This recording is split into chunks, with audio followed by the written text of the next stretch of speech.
So, yun, good day sa inyo mga busero. Bali, unbox lang tayo ng regulator. Bali, ano to, US Class A.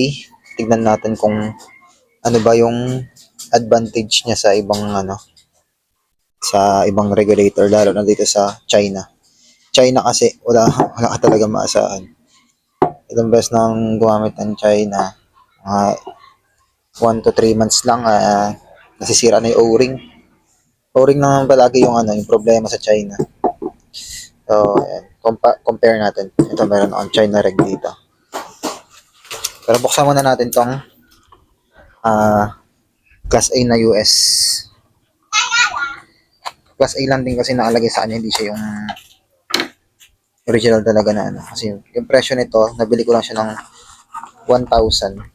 O yun pa lang sa ano pa lang meron ng previous. Sa China kasi wala ang previous dyan. Kahit O-ring, wala mo, kahit pamalit, wala. Kumbaga ito lang talaga yung bibigay nila sa'yo. Ito yung mismong regulator. Ayan. Taiwan, nasubukan ko na rin. Okay naman siya. Tumatagal naman. Pero yung China talaga wala. China rin wala talaga. Wala talaga maasahan sa kanya. Hindi siya pwede sa sa mga siga lang. Sigamit lang. Hindi marunong mag-maintain. Hindi marunong mag ayos na user ng PCP. Yung Taiwan, okay naman siya kasi tumagal na. May isa akong ginawa na Taiwan reg hanggang ngayon. Goods pa rin, hindi pa naman sumisingaw daw, nasisira yung O-ring.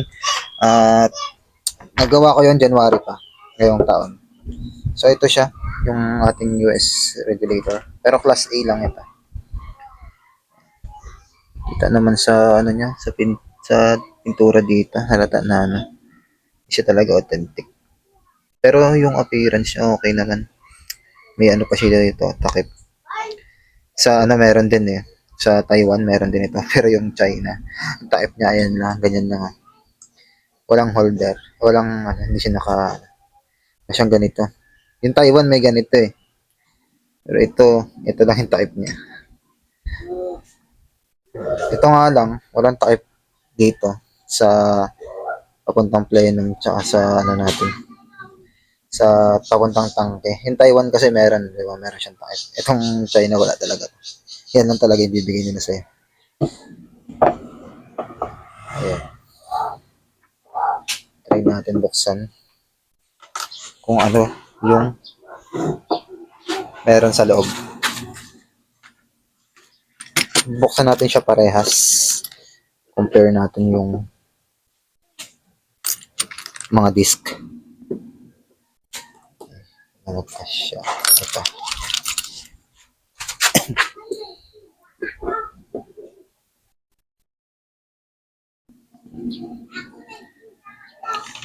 Ayan. Maliliit lang yung niya. Yung mga grab screw niya. Bali M4 lang ito. Ito sa China alam ko M5 to eh. Natin.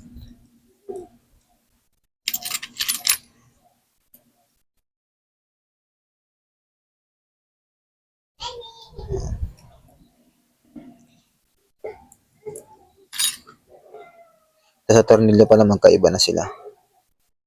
Pero wala naman problema dito sa tornilyo na to. Bali ano niya lang to eh. Lock lang naman to para hindi umikot yung regulator natin kasi may thread naman yan sa loob. Ayan. Mga M5. M5. Tapos yung isa M4 lang. M4 o M3 lang ata to. Ang layo ng size nilang dalawa. Ito yung sa US natin. Ito yung sa China. Ito natin buksan parehas. Pati yung gauge. Iba. Mas maganda at makulay itong sa Class A natin na US.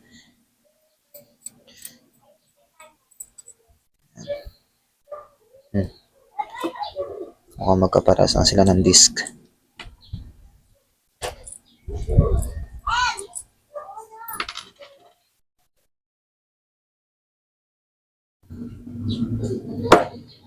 Ayan. Ito sila.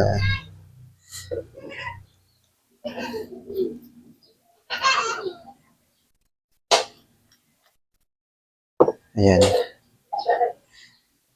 Ito kasi napalitan ko na ito ng mga o-ring kasi nga nasira ito.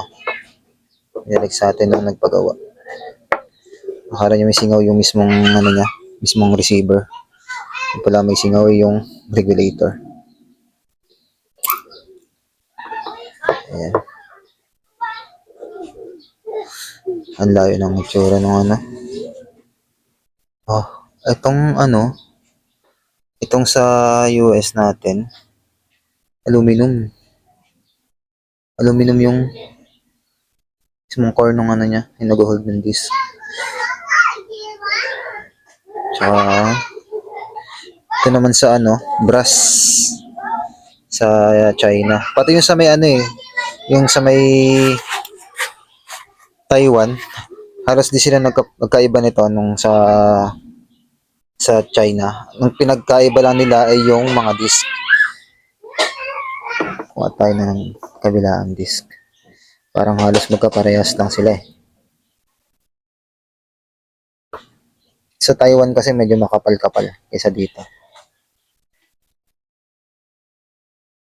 Tsaka maraming disc itong ano. Itong Class A na US natin. Hirap tanggalin. Ito na lang. Ayan. Parang mas manipis pa yung sa US. Class A. Mas manipis.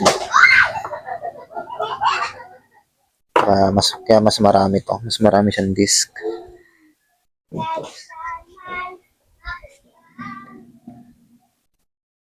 16 disc. Ito kasi 13 disc lang to eh.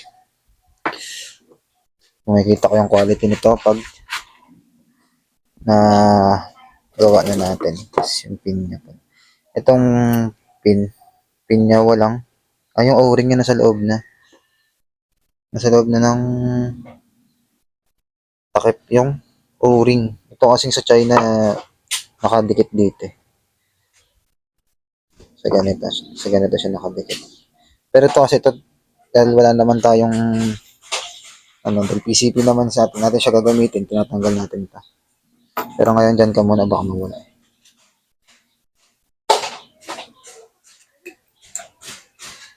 Malalaman natin ito pa, ang quality nito pag gawa na natin. Nakagawa na tayo ng unit at ginagamit natin ito. Ayan. Honest thought ko lang dito. Yun sa disc lang.